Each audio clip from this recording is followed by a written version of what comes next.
Hello everyone, good morning. Welcome back to our channel Suchi Saurav's world. আমাদের চ্যানেলের নতুন একটি ভিডিওতে তোমাদের সকলকে স্বাগত। তো আশা করি তোমরা সবাই ভালো আছো, আমরাও বেশ আছি। তো দেখো, সকালবেলা ঘুম থেকে উঠে এখন তাড়াহুড়ো আছে, ঠিক আছে? তো সেই কারণে বিছানাটা ঠিকঠাক করে গুছিয়ে নিলাম। এবার বরমশাই গেছে বাথরুমে ফ্রেশ হতে, তো ওর অফিসের জামা কাপড়গুলোও দিয়ে দিলাম, কারণ এসে নাহলেও খুঁজে পাবে না। এবার করছি রান্না।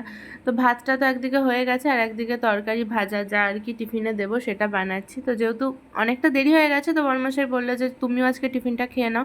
তো সেই কারণে আর কি আমিও দুধ কর্নফ্লেক্স খাচ্ছি আর একদিকে রান্না করছি। 11টার সময় একজন অফিস যাচ্ছে।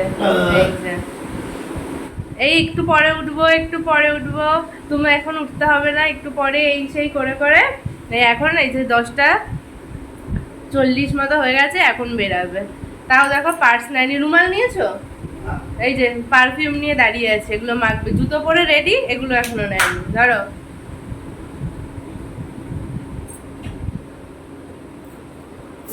এই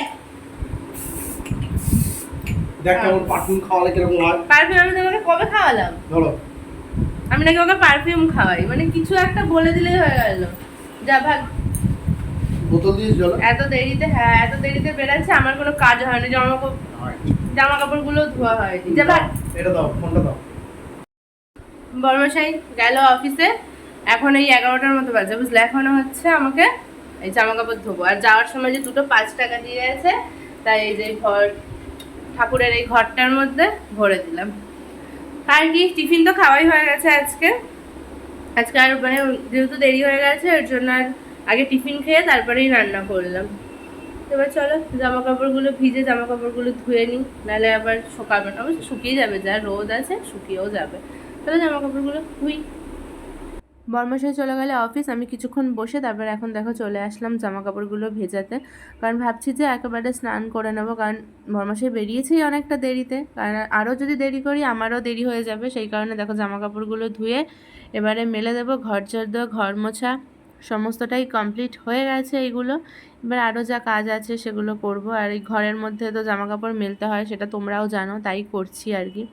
তারপরে এই যে রান্নাঘরে এসে রান্নাঘরে কৌটার মধ্যে টুকটাক যেসব মশলাপাতি থেকে যায় সেগুলোই এই ড্রামগুলোর মধ্যে রাখি, তো সেগুলোও ঠিকঠাক করে রেখে দিলাম।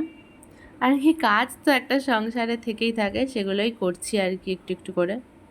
জামা কাপড় ধুয়ে এই যে এদিকে চানা মশলাটা কাবলি চানাটা প্রেসারে সিটি দিতে বসিয়েছি, আর এদিকে এই যে মশলা করে নিয়েছি।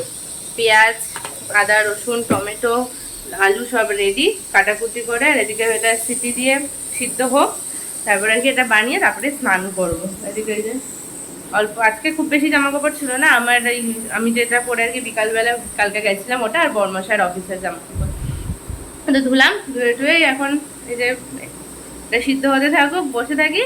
এটা একেবারে কাবলি চানাটা বানিয়ে বাসনটা ধুয়ে রেখে স্নান করবো, এই হচ্ছে কাজ। তারপরে দুপুরে খাবার দাবারটা খেয়ে নেবো। তো এখন ওয়েট করি আর কি, কাবলি চানাটা আর কি সিদ্ধ হওয়ার ওয়েট করি। চানা মশলা বানালাম, স্নান পুজো সেরে এখন বসলাম দুপুরের খাবার খেতে।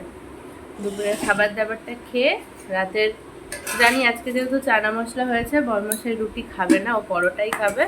তার জন্য আটা দিয়েই করবো, এখন ময়দাটা খাচ্ছি না। পরোটা লুচি যাই হচ্ছে আটা দিয়েই হচ্ছে, তো সেটা মেখে তারপর বসবো। তো চলো, অনেকটা দেরিও হয়ে গেছে, 2টোর বেশি বাজে। ঝটপট করে আগে লাঞ্চটা করে নিই। খাওয়া দাওয়া শেষ করে এই যে চলে আসলাম আটা মাখতে, কারণ আটা মেখে তারপর কিছুক্ষণ একটু শুয়ে নিতে পারবো আর কি। এই যে রেডি হয়ে গেছি। তো বর্মাশাই ফোন করলো, বেরাবো, একটু পরে বেরাবো। তা ভাবছি হাতে সময় আছে, পেঁপেটা কাটা হয়নি জানো, আমি ভাবছিলাম যে কেটে রাখবো, তো হয়নি। কিছুক্ষণ একটু শুয়ে পড়েছিলাম। তারপর যে বাড়িতে আমরা আগে ভাড়া থাকতাম না, ওই কাকিমা ফোন করেছিল, তার সাথে কথা বলতে বলতে অনেক লেট হয়ে গেছে। তাই ভাবলাম যে ঝটপট করে পেঁপেটা কেটে রেখে তারপরে হচ্ছে বেরাবো। তো রেডিটা আগে হয়ে নিয়েছি, কারণ বর্মশাই 6:30টার গাড়ি ধরবে, এখন 6:05 বাজে। তো আমার 5-7 মিনিটের মধ্যে পেঁপেটা কাটা হয়ে যাবে, কারণ এসে করতে ইচ্ছা করে না, আর তারপরে খাওয়াও হবে না। এই জন্য ভাবলাম যে চলো পাকা পেঁপেটা আছে, ওটা কেটে রেখে তারপর বেরাবো। বাজার থেকে চলে এসছি বেশ অনেকক্ষণ আগেই, না অনেকক্ষণ না, 5-10 মিনিট হয়েছে। এসে এই যে সেই পেঁপেটা কেটে রেখে গেছিলাম, ওটা এখন খাওয়া হবে না। ওঠো, খেয়ে নাও। খেয়ে উঠে মাছ এনেছি আজকে কালকের জন্য, মাছগুলোকে ধুয়ে মাছটা ভাজবো, তারপর পরোটা করবো, মাথায় তেল মাখবো আজকে আবার, কালকে জল আসবে শ্যাম্পু করতে পারবো। হাত ধুয়েছিলে? না আরে মরে যাবে না। খাও। চলো পেঁপেটা খাই, খেয়ে আজকে খুব কষ্ট হয়ে আছে। পেঁপেটা ভালো হতো, কালকের ওই পেঁপেটাও তো ভালোই ছিল। আর আজকে একটা ড্রাগন এনেছি, তারাও দেখাচ্ছি। তো এই যে ইয়েলো কালারের ড্রাগন এনেছি, এটা ভেতরটা জানি না ইয়েলো হবে কি না, দোকানে তো বললো সাদাই হবে, ইয়েলো হবে না মনে হয়। তো যাই হোক দেখি, আমি এর আগেই সেটা খেয়েছি, পিঙ্কটা আর সাদাটা, মানে ভেতরটা পিঙ্ক ওটাও খেয়েছি আর সেটাও খেয়েছি। আমার সাদা সাদা ঘোলাটে ঘোলাটে লাগছে কেন? যা চলো পেঁপেটা খাই। মাছ এনে মাছ ধুয়ে নুন হলুদ মাখিয়ে এখন মাছ ভাজছি। হ্যাঁ তুমি যদি ভাজো তাহলে আমি এদিকে আদা রসুন পেঁয়াজ ওগুলো কেটে নিতে পারতাম। দুটো দুটো করে ভাজি, বেশি তেল দেবো না, কম তেলে ভাজবো। তাহলে ভাজবে না সব আমি ভাজছি, তাহলে পেঁয়াজ রসুন ওগুলো কেটে নেবো। আচ্ছা তারপরে আবার পরোটাটা করতে হবে, মাথায় তেল মাখবো আজকে। গাছ চালাতে পারতে তো? ঠিক আছে আমি মাছগুলো ভাজি, ওগুলো যদি আসে তো ভাজবে, নাহলে আমি ভেজে নেবো আর কি করবো। আমার কাজগুলো করে নিই, বন্ধ করতে বলছে ভিডিও, তার মানে আসবে কাজ করতে। দুজন মিলে কাজ করলে কত তাড়াতাড়ি হয়ে যায়। তো জানো সেটা বসো না। আমি মাছগুলোতে ধুয়ে ভাজবো ভাবলাম, তা উনি ভেজেছে, তো উনি মাছ ভাজতে ভাজতে আমি পরোটাগুলো ওই ওখানটায় বেলে বেলে সব রেখে দিয়েছি, এখন উনি এক এক করে ভেজে নেবে। তো মাছ ভাজা হয়ে গেলে খাওয়া দাওয়াটা করে নেবো। তেলটাকে মাখিয়ে দেবে না আমি মেখে নেবো আজকে? একা কমে মেখে নেবো, ঠিক আছে। বলেছিল জামা পরবে না, হ্যাঁ একদম বলছি আমি জামা পরবো না, ভিডিও ভিডিও অন করবে না কিন্তু। তারপরে কি মাছ ভাজছিল না, মাছের তেলের ছ্যাঁকা খেয়েছে দুটো তিনটে, এই যে এই দেখে দেখে এই গণেশ পেটটার মধ্যে, তারপর নিজে নিজে ভালো তেলের মতো জামা পরে নিয়েছে, আমাকে আর কিছু বলতে হয়নি, তাই না রে?